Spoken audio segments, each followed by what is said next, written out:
नमस्कार, मी doctor Udaykumar Jadhav, medical director, life care clinic.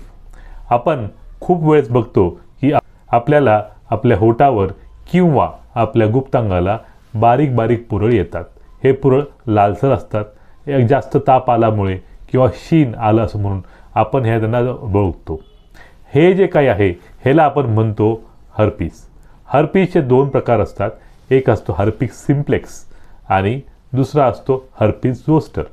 Herpes simplex हा जो आजार आहे हा हर्पीस व्हायरसमुळे होतो। हा व्हायरस आपल्या म्युकोजल लेयर म्हणजे होठांना आणि आतल्या बाजूला होतो आणि कधीकधी हा गुप्त अंगाला पण होऊ शकतो।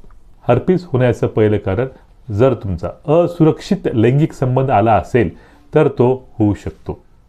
हर्पीस एकदा झाल्यावर तो परत संबंध जरी नाही आला तरी तो जर तुम्हाला खूप जास्त प्रवास झाला किंवा जर तुम्हाला त्याच्यामध्ये खूप जास्त व्यथा आली तर तुम्हाला हर्पीस परत येऊ शकतो।